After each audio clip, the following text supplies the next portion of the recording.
toyebi nzembo ya Luambo Makiadi alobi monoko na nganganga alobaki bawangani après baye kobotola mututonga. Je vais vous dire une chose. Ebele babengaki nga batraité nga tribaliste alors que bayebi tribu na nga bien te. Ba mususu balobi naza kolinga ko ruiner Fayulu. Bande konanga na kochela bino ba elema lelo so bo wangani. En tout cas Kongo bongate na ndenge soki bo aji ndengwa. Bande ko. Tozonga nanu muke oba attaquer Fayulu muke kaka yende bazo attaquer kaka bona boy pour justifier le forfait. So landi photo. En tout cas so landi photo wana. Okotala Fayulu simbi selfie. Ba prometa qui est campagne à l'américaine. Bazangi na presse. Oazo selfie téléphone. Oh, ba ataka qui est à balles réelles na ba gaz lacrymogène. Mais place oyo bazalaki ndenge moni bango na mutuka wana. Bande ko on dirait boyebi lacrymogène te. Ba boaki lacrymogène ezu kaka Fayulu ye moko. Chose bizarre. Monzito afanya sali boye. Fayulu a fêté le col neti vraiment et kota qui a qui a kufa. Vous mentez qui? So tali moi si Fayulu atali libanda akunate. Aibi mbalenga zoko satala via zo sala. Otali baba kyunga kumanza ayoseka. Bazaiba lokola musala na yangwana.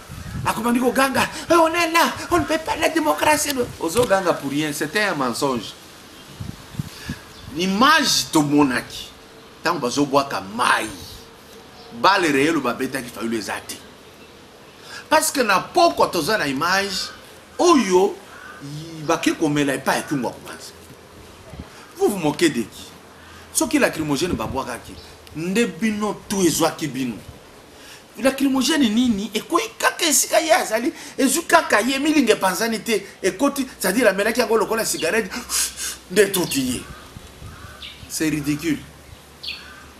Ba sortir ebele bo sala esika bo sala ki vérité to mona ka vidéo bola kisi bo tsangisa na ba tuke ona pembeni esika oza lukuta bo tchaka ba photo nous savons étudier na ba photo na bino okuta drapeau États-Unis okuti à Liban okuti boy. Pourquoi tout ça sert à quoi? Ça sert à quoi? Au moins la mouka et bandeli lango eza mabe, tout le reste est kotika la mabe. Boko condamné nga lisusu. La lingina tiela bino sikoyo élément bolanda. Oyo Fayulu ye moko zoloba. Bolanda. Vous refusez le boycott, mais vous refusez aussi la machine à voter. Concrètement, qu'allez-vous demander à vos électeurs le jour du scrutin? Je dis au peuple congolais, ne permettez pas à quiconque d'organiser les élections avec la machine à voter parce que c'est illégal. La fraude est préparée. Nous devons, à partir de ces élections, commencer à établir un état de droit. Donc vous demandez à vos électeurs d'aller réclamer des bulletins de vote dans les bureaux le 23 décembre. Nous demandons à nos électeurs qu'on n'installe même pas la machine à voter dans les bureaux de vote. Que personne ne puisse organiser les élections en utilisant la machine à voter. Nous disons à nos frères et sœurs d'aller voter. Nous ne disons pas que si vous trouvez la machine à voter, vous boycottez. Nous demandons d'aller voter. Nous disons à nos frères et sœurs d'aller voter. Nous ne disons pas que si vous trouvez la machine à voter, vous boycottez. Nous demandons d'aller voter. Candidat numéro 4. Candidat numéro 4. Donc, à retenir. Avec la machine à voter, il faut retenir les numéros. Ah non, il n'y a pas de machine à voter. On en parlera. Et si c'est machine à voter, je ne suis pas candidat. Je suis pas candidat pour aller aux élections avec une machine à voter. Bouti kolanda élément oyo. Fayulu a lobby à cause de la candidate oyo ya kokende élection na machine à voter.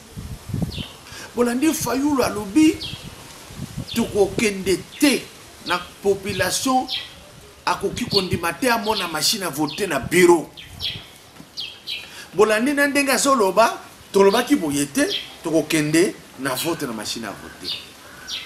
Bofinga ki Félix Makasi bofingi ata ye moko te, bofingi papa na ye, bofingi mama na ye, bofingi UDPS, bofingi na baluba, on dirait UDPS kaze ya bango.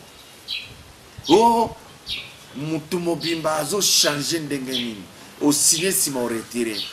Mais Fayulu a signé ki na lamuka que aye pour élection ezalate na machine à voter.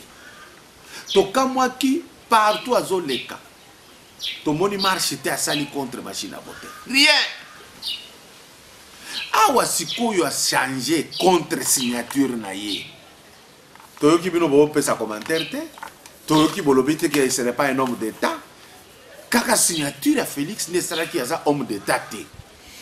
Oyo trahison na yebisa kibino que Fayulu ko kendene musikata ko aobeto ku auti ko beta. Parce que tango alobi bazo kende ko sala élection na machine à voter. Moïse Katumbi a lobby, toko continuer na sabotage de la machine, toko utiliser un côté. Contraire. C'est-à-dire, Fayulu a boy oyo patron na lobaki.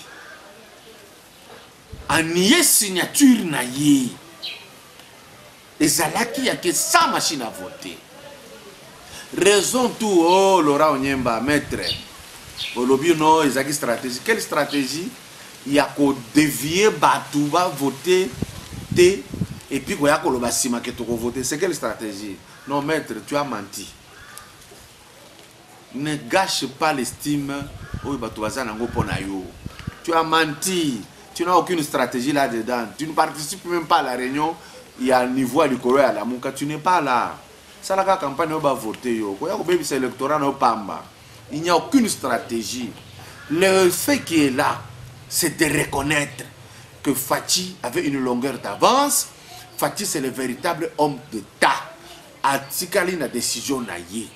A Boyaki, basaki kosenga kaka asa boycotter l'élection à Boyaki. Ngai na hotel bino siko vidéo yo, il y a ex-premier ministre Muzitu, il y a Lamuka, azo témoigner ye moko. Félix Aboyaki boycott. Nde Fayulu andimi boycott, ayako boycotter et échouer les lorsqu'il y a une élection.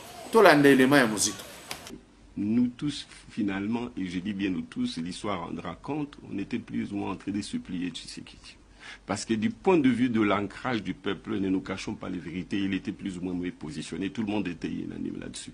Deuxièmement, du point de vue de sa clientèle politique, il a une clientèle beaucoup plus engagée, plus virulente, je dirais même assez religieuse. Malheureusement, Tshisekedi n'était pas, et il nous le disait, c'était un garçon correct, il nous a dit qu'il ne peut pas porter les projets qui consistent à lutter contre la machine jusqu'au bout. Et parce que, d'expérience de son parti, il n'était pas possible qu'il n'aille pas aux élections. Si Kabila maintenait la machine à voter, il serait obligé d'aller aux élections. Pourquoi? Parce que la notion du boycott, dans ce parti, on en a l'expérience. Il s'est passé donc, par exemple, nous disait-il, qu'en 2006, ils ont demandé les boycotts d'abord de la Constitution. Le peuple est allé voter pour la Constitution. D'abord voter, ensuite pour la Constitution. Ensuite, ils ont demandé qu'on n'aille pas aux élections. Le peuple est allé aux élections et ils se sont retrouvés dans une situation où finalement c'était un peu comme un reniement du peuple. En 2011, même chose, ils sont quand même allés aux élections. Pour eux, il y avait fraude. Et c'est probable qu'il y avait fraude. Mais il se trouve qu'ils ont demandé à leurs militants élus de ne pas siéger à une assemblée dont l'électorat n'était pas représentatif. Mais leurs députés sont allés. Ils se posent la question, cette fois-ci, comment ils peuvent demander au peuple de ne pas aller aux élections et espérer que le peuple va aller. Voilà ce qu'ils disaient. De sorte que, d'ailleurs, c'est un accident qui avait que finalement, c'est lui qui portait les projets du rejet de la machine et du rejet du fichier corrompu, soit c'est lui qui est sorti. Tshisekedi n'était pas avec nous sur ces combats et il nous l'a dit. Et il était correct, on a discuté longtemps. Il disait, oui, on peut aller jusqu'à contester la machine à voter, mais nous devons avoir des garanties que le pouvoir va nous obéir. Il faut avoir une stratégie. Je n'ai pas l'impression qu'on a une stratégie qui soit cohérente pour qu'on arrive au résultat. Conclusion de vous tirer ce point. Il y a kofinga onyoso bofinga ki Félix. Le no bozongi kakana oyo ya salaki. na moni population kokende kofinga Fayulu te na ipsa ki vino Fayulu abetaka bakuka ndenge wana il ne peut pas aller loin. Maintenant yé oyo bozolu kanza la présidente de la République ako dirigeant ngana lukuta boy awangani message lobi makambo wana lobi yango na ba Beni ba Goma ba Kisangani asoko ya ko wangana na étape ya bandundu que nous on n'a pas dit de ne pas voter. Voilà que nous allons voter. Monsieur Fayulu lobi la machine à voter n'est pas un problème, c'est une imprimante. Faux. Ils ont une imprimante T. Ils ont une clé USB et répondre à internet. Oyo imprimante zoloba au kosi bato alamuka bo fongola miso a kosi bino machine à voter ndeza na ba fichier na kati eza na ba élément candidat na kati okoki kokuta papier ya pamba te otie kombo na papier non okotia musapi na machine ebimeseli yo ba donné ya mutuzo luka. Ce n'est pas une simple imprimante, c'est faux. La Mouka Bokosi, Bondi Maka, que Félix, c'est le véritable homme d'État. C'est lui le meilleur candidat, le candidat unique, Zala qui est depuis le départ. Fayulu, récupérer Ndekonayo, il y a Philadelphie. Zonge pas Fachi, bon réussir campagne. C'est inutile de continuer. Nous côté c'est Bimili Banda, on connaît tout ça. On a crié l'élection à l'américaine, on a abandonné, on a la tour, il n'y a rien de bon. C'est clair, les gens voient. Tout le monde a makambu, il y a légèreté, sinon, chance à RDC Yangoyo. Chance à RDC Yangoyo. Bon, tu as la vidéo, on a lobby mouké, vous tirez conclusion, mettez une couronne à la mouka. La mouka est invalidée, il faut utiliser bino, comme c'est la bino, chance. Pour Bangoba Yakozonga, autrement, ça n'aura pas lieu. Le mensonge ne gagne jamais. Nous avons voté le meilleur RDC, à condition que la population soit la sincère. Bolongo la tribalisme, bolongo la népotisme, bolongo la haine, yamabe, bolongo la lukuta, bolongo la rumeur na les ont dit. Bokominango kakaboye, c'est clair. Mouzito vient de trancher. Tshisekedi, c'est un homme honnête. Il a refusé de boycotter les élections. Fayulu Andima qui a boycotté. Les autres ont voté. Talandenge na tamu qui a changé. Merci. Donc on continue dans la notion Moussousou. Félicitations à la diaspora. Félicitations au peuple congolais. Oya telemi lokola mutumoko. Et Nzambe akozala simana bino.